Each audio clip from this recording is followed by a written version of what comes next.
미스터 마켓 빠밤. 조금 자기가 길게 한 거야. 바로 사회생활 끝내준다. 자, 빠밤 한번 가보겠습니다. 자, 환율 얘기를 좀 하려고 그러는데요. 사실 이제 뭐 파운드도 폭락에, 유로화도 폭락에, 엔화도 폭락에, 원화도 폭락에 그러잖아요. 차트 한번 보여주세요.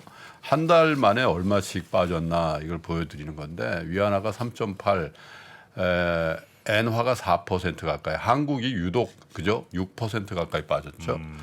파운드는 뭐 좀 특별히 더 많이 빠졌, 7.37 이렇게 빠졌는데 저는 저 차트를 보면서 야 그냥 달러에 대해서 전 세계 통화가 다 빠지는구나 그런 생각을 하게 되잖아요, 그죠? 예. 근데 과연 저 통화 만약에 저 통화 네 군데 미국의 어떤 이 환율을 조정하는 어떤 파워가 있다면 어떤 걸 가장 흔들어 놓고 싶을까 그런 생각을 좀 해봤어요.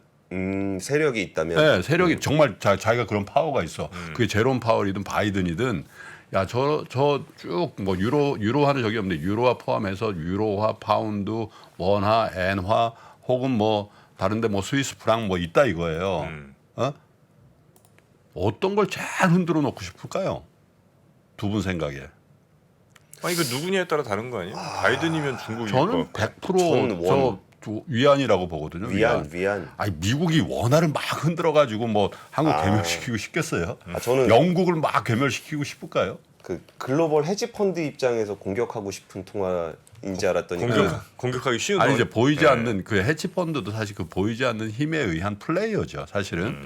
그래서 그런 생각이 좀 들었는데 실제로 이제 이 위안화가 사실 우리 시장에 주는 영향이 파운드보다 훨씬 더 강하죠. 예. 예, 그리고 이제 시차도 거의 나지 않기 때문에 근데 이제 위안화가 어쨌든 굉장히 많이 빠지고 있어요. 다음 차트를 한번 보여주시면 28일 현지 시각으로 이제 28일 7점 역의 기준입니다. 7.2647까지 이렇게 올랐는데 이게 역의 시장 환율을 따로 구분해서 작성하기 시작한 2010년 이후에 가장 높은 환율입니다. 그리고 중국 영내 시장에서도 어쨌든 글로벌 금융위기 때인 2008년 2월 이후 가장 높은 7.25 위안 이렇게 고시가 됐으니까. 그런데 이제 중국 위안화 환율은 파운드라든지 원화라든지 유로하고 좀 다른 게 기본적으로 여기는 환율을 컨트롤하는 기능이 있잖아요. 기본적으로 아래 위로 1%, 예. 그죠? 그래서 완벽한 시장 환율 제도가 아니거든요. 그렇잖아요. 네. 그래서 인민은행이 어쨌든 바스켓을 정해놓고 원칙을 가지고는 하지만 어쨌든 변동폭도 제한적인 데다가 그래서 이제 역의 환율을 보는 건데 예. 만약에 그렇지 않고 뭐 파운드라든지 유로화, 원화, 엔화 같은 완벽한 시장 환율이라면 저게 지금 요 변동성 구간이 어떻게 돼 있을까 한번 생각해 볼 나름이라는 거죠. 예. 그리고 이제 인민은행도 어쨌든 구두 개입도 하고 뭐 이렇게 하잖아요. 인민은행이 29일 날도 다소 이제 반등시킨 게 뭐냐면 위안화 환율 상승에 베팅하지 말라. 예. 자, 전 세계적으로 제가 가장 권위 있는 중앙은행 두 군데만 꼽으라면 저는 뭐 100% 연준과 인민은행이라고 생각해요. 왜냐하면 인민은행은 은행을 다 컨트롤 해버리니까 적어도 영내에서는 저 인민은행만큼 즉각적인 파워를 가진 중앙은행은 없어요. 네. 근데 연준은 세계 중앙은행으로서 역할을 하기 때문에 비견하기는 어렵지만 어쨌든 가장 강한 파워를 갖고 있는 두 개란 말이죠. 저는 어떻게 보면 이번 사태가 궁극적으로 쭉 환율을 저렇게 요동치게 하는 것 자체를 보면서 야, 이 국면이 끝나면 어떻게 돼 있을까? 세계 기축 통화인 달러의 위상은 훨씬 더 강해져 있겠죠. 그렇죠. 아니 그러면 뭐 달러에 대해서 도전을 조금이라도 할 수 있는 통화들 보시라고요. 뭐 제일 큰 게 저 유로화잖아요. 네. 예. 뭐 떡락을 해버렸잖아요. 사실 유로화의 패리티가 깨져가지고 달러가 더 강해지고 그 다음에 뭐 파운드, 뭐 스위스 프랑, 엔화 이런 건데 궁극적으로는 사실은 이들이 달러를 대체하려는 시도는 없어요. 파운드가 달러를 대체합니까? 엔화가 달러를 대체할 수 있을까요? 유로가? 그거 다 도전 다 거품이 됐거든요. 그쵸. 물거품이 됐는데 하나 남은 게 뭐냐? 위안. 위안화잖아요. 왜냐하면 최근 들어서도 사우디가 위안화 받는다며요. 예. 사실은 미국의 국익의 입장에서 여러 가지 중에서 물가, 채권, 금리, 환율 이런 것들 다 통해서 하나 딱 지켜야 될 걸 꼽는다면 달러 패권이죠. 달러의 강한 지도력, 달러의 강한 리더십이 미국을 지금 번성케 한 거고 미국을 울트라 파워, 미국 패권을 만든 수단이잖아요. 우리가 진짜 우리가 겨울이 다가오고 있는데 뭐 떼야 되는 에너지를 살 때 달러밖에 안 받기 때문에 네. 미국을 쳐다보게 되고 미국이 어떤 얘기를 했을 때 거기에 어떻게 보면 굉장히 순응해야 되는 그런 운명을 가지게 된 게 달러 때문에 그런 거잖아요. 그러면 제 생각에 이제 그 만약에 이제 전제 이건 내피셜이라고 할 수도 있는데 어떤 보이지 않는 힘이 있다면 가장 궁극적으로 막 흔들어 가지고 추격의 의지라든지 도전의 의지를 완벽하게 박탈시키고 싶은 통화가 뭘까? 이렇게 생각해 보면 그를 최종적으로 위안할 것이다. 그렇죠. 예. 그렇죠. 위안화가 흔들어 버리면 사우디 입장에서 위안화를 받고 싶겠어요?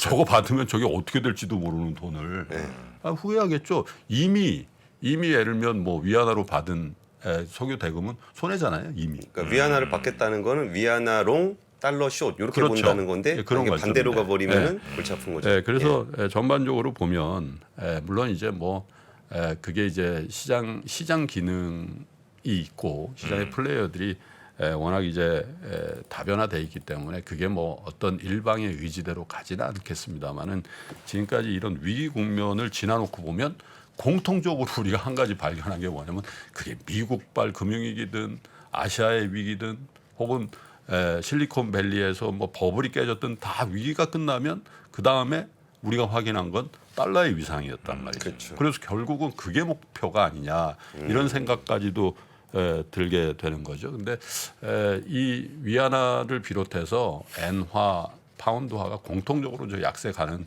이유가 뭐냐면 지금도 긴축에 대한 강한 의지가 없는 나라들이거든요. 최종을 푼다며요. 영국이. 네. 위안화는 계속해서 지금 뭡니까? 완화죠. 완화적이고 일본은 뭐 구두 정도로만 뭐 개입 정도만 하고 뭐 금리를 움직일 수 있는 상황도 아니잖아요. 그래서 그런 여건을 만들고 이 환율이 최근 들어서 저렇게 요동을 치는 거에 최종적인 관문은 해결점은 위안화가 좀 더 흔들릴 수도 있겠다. 그건 이제 우리 주식 시장에 굉장한 변동성에 아직도 많이 노출돼 있다. 물론 이제 뭐 안정될 수도 있는데, 근데 이렇게 보는 시각은 뭐냐면 과연 공조가 가능하냐? 지금 원래 위기는 공조로 다 마감됐거든요. 그렇죠. 글로벌 공조로. 근데 지금은 어느 파티도 같이 뭘 해보자라고 제안을 하고 그걸 받아들일 수 있는 국제적인 환경이 아닌 게 네. 조금 더 불안한 그런 마음을 갖게 하고 그거를 표상하고 있는 게 어찌 보면 굉장히 안전한 통화라고 여겨졌던 것들의 신흥국 통화처럼 움직이는 그런 변동성이 아닌가 그런 생각을 좀 해봤습니다. 네. 근데 공조를 하려고 했을 때 지금 보여지고 있는 구도로만 보면은 강달러와 달러가 아닌 통화잖아요. 그럼 공조를 하게 되면 달러가 아닌 통화들이 공조를 할 수밖에 없는 상황인 건데 그러면 이게 달러가 아닌 통화들이 공조를 한다라는 거는 의미도 없죠. 의미도 없을 그 뿐더러 공조도 미국 리더십을 확인하는 행위예요. 지금까지도 보면 그렇죠. 미국을 중심으로 자넷 앨런이 전화를 해가지고 모이자. 예를 들면 제롬 파월이 모입시다. 각국 중앙은행 총재들 한번 모여서 얘기해 봅시다. 이런 리더십이 나와야 되는데 지금 미국이 그걸 할 이유가 없죠. 그렇죠. 그럼 나머지 국가들이 합치려고 그러면은 좀 구성이 좀 잘 안 맞잖아요. 안 맞죠.